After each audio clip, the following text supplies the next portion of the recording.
Hi, my name is Franka-Maria and this is my new podcast called The Three Lemons. The Three Lemons is about creatives who take things that are normally plain and boring and make them into exciting, beautiful things that people can enjoy.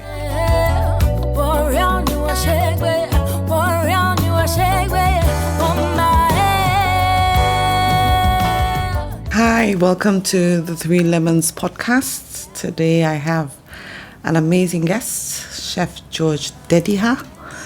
Chef, I've known for a few years and I don't want to tell you his story. He's just an amazing chef and I'm going to let him do all the explaining and telling you more about himself. Chef, you're welcome to the Three Lemons podcast. Thank you. Auntie Franka.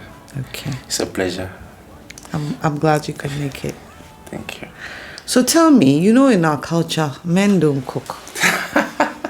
So, where did you grow up and how did you know that cooking was something you had an interest in?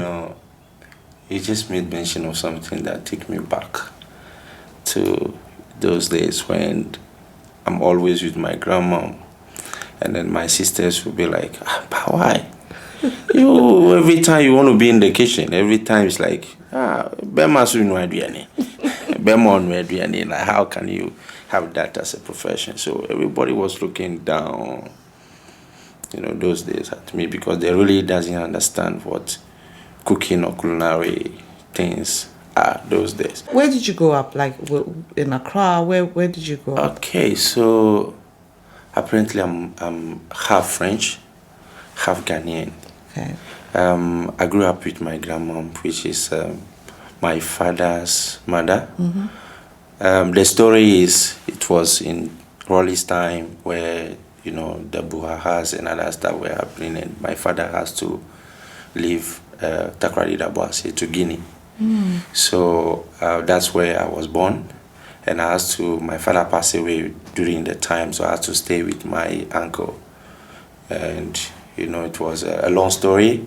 Cut it short, my mother is actually a Togolese, so my mom is a French person. I grew up with my uncle, so I don't really know my mother.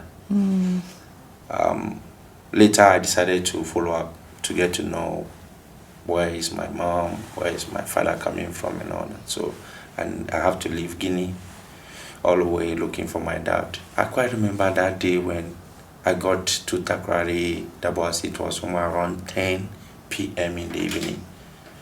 And when I go home, everybody was crying. And I don't know why, but later my auntie told me that when they saw me, everyone, just look back and they see my father in me. Because they actually saw my father for a very long time. Even when he passed away, they couldn't bring him down to Ghana to bury him there. So they did all the funeral and everything in Guinea. So it was actually a very sad story, them seeing me, because my auntie was actually with us before coming back to Ghana.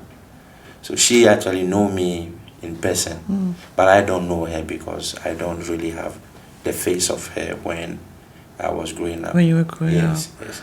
So your grandmother was your dad's mom? Yes. Okay. And where did you live with her? Where were you? So it was after when I came here to Ghana, and then I see the family. By then they wanted me to continue the education, and some were saying, no, you have to, since you have a French background, maybe they will have to look for a job for you. And I was also, so much into doing something for myself at the age of 15 years, looking for how to survive. And I decided to look for my mother. So I have to go back to Togo looking for my mom. So when I found her, she also actually have to leave me there and then travel to the US. And I had to start looking for where to live, family and all that. So I got to notice that my grandmother, which is my father's mother, is also living in Togo. So they were actually siblings. One of my grandmother's sister got married to an away man, so she brought my father's back to Togo. You understand? So there was that traveling of going to Ghana. Some of the family are here in Togo, are here in Ghana. Some of the family are in Togo. So when I saw her, she used to sell this, what's her name? How do they call it? Say it in French. Production was food items. How do they call it? Provisions. Provisions. Okay. Exactly, provisions. So, you know, most of the time she will do and give you pepper, ground it for me. And then when I ground the pepper, she was, but you ground this very well on stone. You know, those days. And then they'll give you cook banku for me, or cook akpele, we call it. So you do it, and then, you know, no, you do this well. So from then I start to feel like, anytime I do something, somebody will say, oh, you do this well, you do this well. So like and one of the days I remember we were watching the TV, and I saw a chef preparing some nice dishes, and you know, with the bread and all that. I'm like, wow, is this food? Like, can food be put in this way? And I asked my auntie, how can I be like this man? Oh, wow. Then she said, there's one man in that the same area that we were having a restaurant. So if you like, I can actually introduce you to him, and you can start learning all these things from him.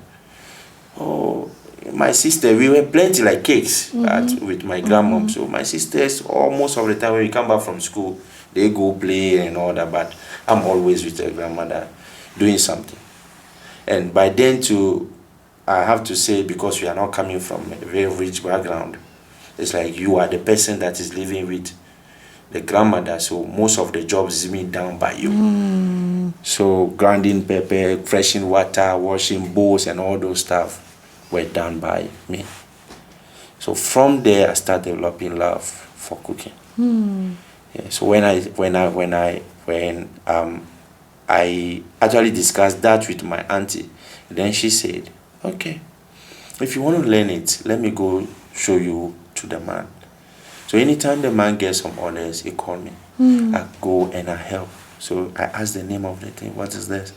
Then you mention the name of this. The first thing I've actually seen a chef done was, like physically, was chicken aileron, which we call chicken lollipop. I was so amazed when I see they pull all the bones, the meat. Then, you know, you see only the bones, very little. It's actually different from how we do chicken lollipop here in Ghana.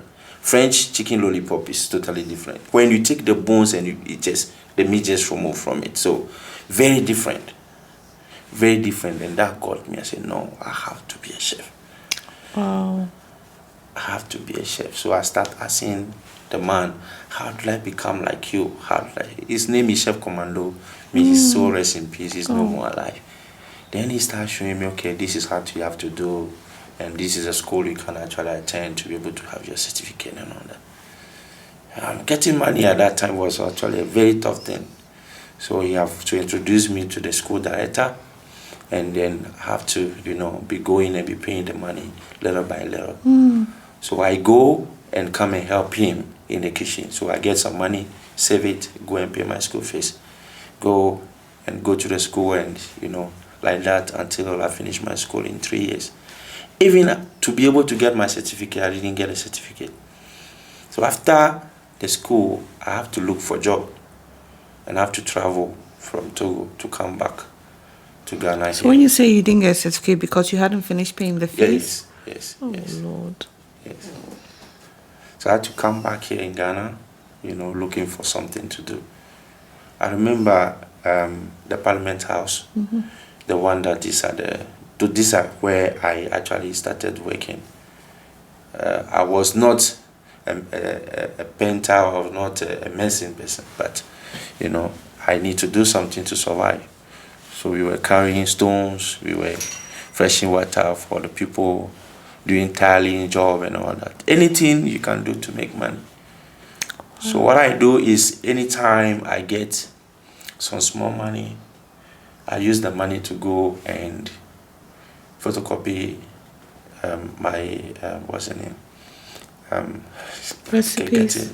Getting emotional. It's okay. You know, I have to go and write applications and then send it to the few restaurants to try to see if I can get a job.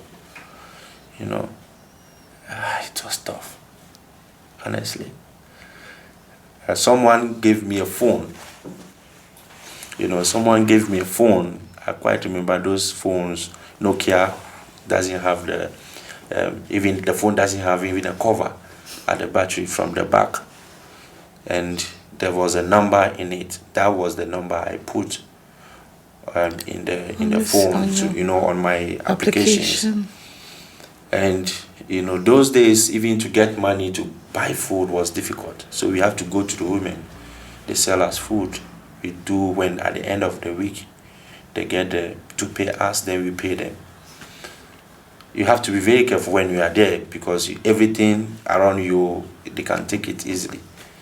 I quite remember my phone that I was using. I went to bath. By the time I came back, that phone was stolen. And they took the phone to go and sell it, buy gari. They bring it and we all, mix the gari and eat together. It was later, I find out that was my phone that they actually used to buy the gari for us to eat. Because like we are hungry and then you have the phone saying you are looking for a job, boys. Oh. And then they say Askonko. They told me Askonko. I said they always say Askonko. I said, what does Askonko mean? Not knowing they've actually sold my phone. Oh. And then we all ate the gari that day. And lucky for me, where I was living was with a friend. So the guy, I put his number on my CV. That afternoon, I can't forget. I was there and the guy called the man that I'm actually working for as the mason because I don't have any contact. So anywhere I'm going, I give the man number to the people to call in case someone is looking for me. And the man said, you send your application to somewhere in Wosu. They are calling you to come for an interview, which is Ogran Kuye restaurant. That's somewhere around 2009. That's on the ring road. Yes. Somewhere around 2009, 2010. And when I got there, the woman was like, I learned you are looking for a job. And I said, yes, ma'am. He said, can you start job now? And I said, yes. Yes, of course. I want to start now. He said, where's your chef jacket? I said, no, mom, I don't have any chef jacket. Any dress you give me, I will wear it and then, start working. And that was it. That was it. I actually start there. I have to walk from Jolo to the office every time. Every time. And I never give up. And here we are today. Be the best chef. 3-time award winner for the best chef of West Africa. And God has done a lot in my life through cooking. Cooking now becoming my life. I cannot do anything without cooking. Honestly speaking. Sometimes people don't understand it. But for me, it's not just for cooking, but it's love. Yeah, it's not just to cook for people, but it's actually love. Because where cooking has taken me to, for myself, sometimes if I think about it, I don't know. But God has done much. Yeah. I don't even know what to say, Chef. Like I've known you, but I don't think I've really known your story. And I think that when people see you wearing your long hat, like plating so beautifully and doing all the things you do, they don't know your journey and your story. And I think that's why I do this, because it's important that especially the young folk understand that success, like Tina Turner said, success starts before success. Yeah. So it's the attitude, it's what you put in that will guarantee you the success. Now I'm going to ask you a question. So you have 2 little boys. Yes. I hear one of them is aspiring. Yes. And you were trying to discourage the child. Why? You know, for me, cooking is love, I always say.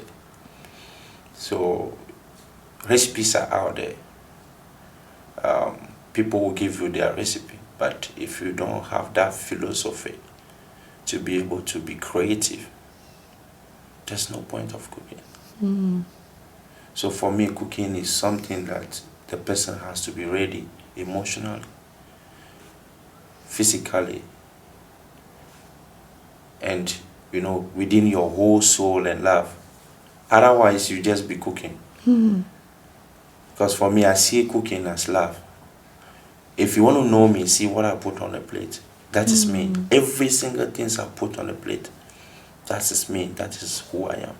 So if I'm not seeing that in people, I feel. But for my boy, I can see he is full of me. Someone that most of the time, some spices, I don't even know how he get to know them. And how old is he? He's 6, He's 6. Yes. And it's so many things that I haven't shown him. He just got to know them. I don't know how. I was counting pumpkin the last time, and I called him, Ike, what is this? He said, no, Daddy, that's pumpkin. You use it to cook soup? And I said, yes. Wow. Can you use pumpkin to do cake too? I said, that is your own creativity. If you want to use pumpkin to do cake, yes, you can. Wow. First, I don't want him to, but I'm just asking myself, with all the companies and the things I'm trying to put in place now, which we are doing so well so far, who is going to take after all this? So I decided to let him. It's actually a blessing that Yes. it's like Elisha and Elijah. Yeah. You have somebody to take the mantle. Yes. It's true. It's true. So I just have to let him be. I can feel it that he's definitely going to do what I do. So have you bought him his little chef? Yes, he has his little jacket. Yes, he has his little jacket. That's so cute. My previous working place, he used to go with me every weekend in chef jacket, peeling what's the name, onions, peeling garlic and all that. There's one old woman in my kitchen, Mama Lomé, her soul rest in peace. Anytime I go to the kitchen, she was like, if Ike was here, he will be removing all this garlic for me. So I feel it's just full of me. What do you think about, I mean, I know you're young, but what do you think about the young chefs coming up? Like, what advice would you give a young chef? The only thing I would tell a young chef right now, in terms of somebody finishing vocational, they shouldn't focus on money. They should focus on building themselves. Focus of years of building yourself. Money will come later. But if you focus on the money, you lose your value of being a chef. Because you will now focus not to learn, to accumulate knowledge. They should accumulate knowledge, to use the period of the time that they finish the school now, to even up to 25, 30 years. They should just accumulate knowledge. After, the money will come. Because the job that you are doing will have to pay you later. But if you are focusing on the money, yes, you get the money, but your job, you lose it. So every young chef right now in town trying to make it, trying to become the top chef, they should focus on the job. They should focus on accumulating knowledge, trying to perfect yourself day in, day out, trying to take other chefs, mentors, recipes, work on them. Don't just take the recipe and say, I want to do this. No. Take it and ask yourself, how can I transform that recipe? How can I make it mine? Make it my own recipes, yes. I like that. So if you see a lot of things that I do are not things that people are doing, I think that I've developed, I've worked on them for years. Sometimes if I tell people I do a lot of cakes with vegetables, oil, they don't believe it. They say, how can you bake cake but I have a lot of nice recipes with vegetables oil.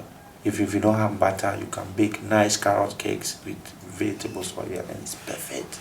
Very nice, moist, tasty, top notch.